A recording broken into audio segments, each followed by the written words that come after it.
Welcome to another video, and today we're going to be talking about the Behringer RD-9. Hi, I'm Pure Ambient Drone. This is the first time you've been here, or maybe you've been watching for a while. Be sure to hit the subscribe button, tap the bell. You'll be able to keep up with all of my synth adventures by doing so. I would love to have each and every one of you guys here to talk about synthesizers. And pureambientdrone.com is the place to be if you want to connect with me. pureambientdrone.com. Right now, I have limited amounts of my new CD. This is a physical CD of Stranger 80s Things. It is printed on the disc. There is nothing that is done here homemade. This is all professional with a nice little sleeve. $15 is what this costs, and that includes shipping, and it supports me here on this channel to continue bringing you great content. And I really appreciate it when people order from me my music. That is the biggest compliment in the world, is when somebody actually comes up and is willing to pay for the work that you labored over and appreciates that. So I have limited quantities of these. I don't know if I'm going to get any more of them, so perhaps when they're gone, they'll be gone. This is the first time I've done a CD. Anyway, Behringer released a statement about 9 hours prior to this video, and they're talking about the RD-9, and they're talking about how they hear us. They have been working on numerous firmware updates for the RD-8. Now, I kind of suspected this already, and in my circle of friends, I had been talking about this, saying that, I think that they wanted to get the first drum machine out there, and, the 808 is pretty darn popular right now, and kind of see what bumps and bruises it's going to take, and then do the smart thing and not release the RD-9 until they figure out all of the things that were happening with the RD-8. I think that's very, very, very intelligent of Behringer to be doing that. And they want to bring out a high quality machine, is what they also mentioned in their statement. Now, getting to the topic of Behringer and the RD-9 and them wanting to bring high quality, you guys got to understand, most of the stuff that they're bringing out is sub $400 US currency. So this is a very low priced instrument that's coming out, but yet they still want to build high quality components and bring it to the consumers. Now, the reason why I'm bringing all of this up is because they brought it up in their statement about wanting to bring high quality to the consumer. I don't know exactly what a whole lot of people are expecting when they buy a $400 synthesizer or piece of gear from Behringer or anyone else. Electronics have a tendency to fail, to break, to wear out, to get damaged in shipping, or to just be manufactured in such a way that they have flaws. Not because of somebody's design, but because, something failed at the factory, and things can come broken sometimes. That is the truth and the reality of the synth world that we all live in. And one of the things that I have noticed over and over and over again is that anytime I post anything about Behringer, somebody has got to make a derogatory comment about the quality of what they're getting or what they believe they're going to get from Behringer. Or they're angry that Behringer has cloned yet another synthesizer or synth component or something.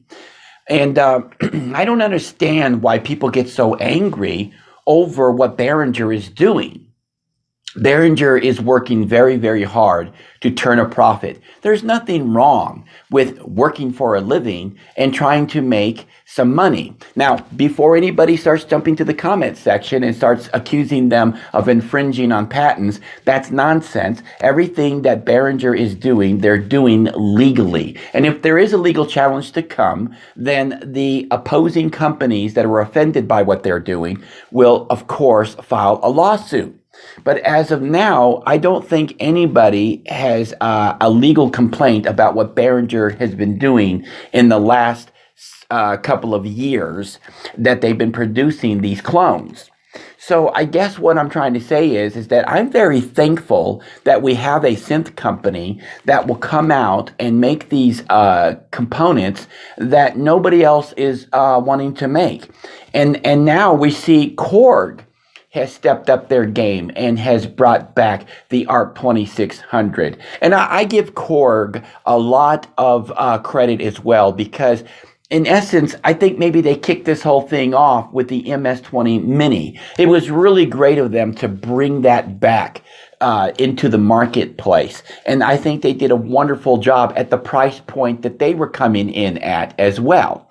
And so when we're looking at components and we're talking about sub $400, we got to take into account that this isn't breaking anybody's bank for the most part. I'm not saying that everybody in the world can afford a $400 component, but for those who can, it's not really breaking the bank, and it's not really to be expected that we're going to get a $2,000 synthesizer for the price of $400 quality-wise. That would be nonsense.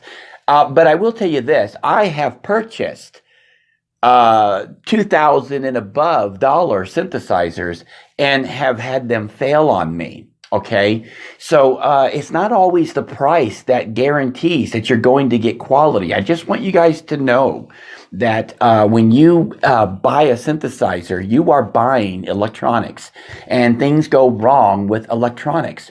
And so it pleases me, getting back to the RD-9, that Behringer is wanting to take their time with this and make it happen. I'm suspecting that that is why they announced that the UBXA is also delayed. They want to make sure that they're coming out with quality components, quality product, and that synth drones are happy about it. So whatever the gripes may be about Behringer, I personally don't think they're valid. I have a lot of Behringer gear, and I don't have the kind of problems that people are accusing them. Actually, nobody's really pinpointing anything out about Behringer. They're just cursing them and complaining about them with no real valid complaint. And, I'm a firm believer that if you're going to accuse somebody of something, you need to have not just your word for it, but you got to have like another witness to the fact, and you got to have some proof as well. You got to have something that proves your case. Otherwise, to me, it's just a bunch of hot air, and I want to experience it for myself before I call out somebody and say, hey, you know what, I believe everything somebody is saying about you. Every company, whether it's a synth company, a soda company, a DVD manufacturer, it doesn't matter. Every company has its ups and its downs. Business is hard. You can't please everybody, but Behringer is listening to us, and I appreciate that because we want the best product that we can get. And I think that for the price point that they're coming in at the market with the RD-9, we should be a little more forgiving and understand that they want to get it right. They want to get it right. Because just imagine the opposite. What if they rushed the RD-9 and it had problems, it had flaws? And we know that the RD-8, I know for a fact, because I owned one, had some hiccups. And because of that hiccup, I was forced to send it back to the seller that I got it from. And they had told me that there was a problem with it that had not been addressed with the firmware yet. And they had discovered that after I had sent it back, thinking that I had a defective product. Now, here's the point that I'm making. You're going to have hiccups. You're going to have problems. And I'm going to be getting an RD-8. I'm going to be ordering one sometime this year. And I'm assured by Behringer that they are working on any hiccups that come along the way and have come along the way. So I'm putting my trust in Behringer because I got a lot of gear from them, and it's not just all synths, okay? And they have not failed me. I have not had one Behringer product actually completely break on me, other than normal wear and tear. And even that, I think I've got a mixer that a little button or something came off of because I pressed it too hard too many times. And it's really, really old. It's a really old mixer. Anyway, that is what's coming out from Behringer. I'm going to leave this in the description as well so you guys can read it. And don't forget my new CD, Stranger 80s Things. I have limited amounts. Now you can download this from my website also, or you can purchase the download from my website as well on MP3 from one of your favorite music stores. I got links there as well. You don't have to buy the CD, but the CD is available right now in limited quantities as I make this video. I don't know what I'll do in the future. It depends on how much support I get on this. But yeah, hit the subscribe button, tap the bell. Keep coming back for more of these videos. I appreciate it. And until next time, keep calm and synth on.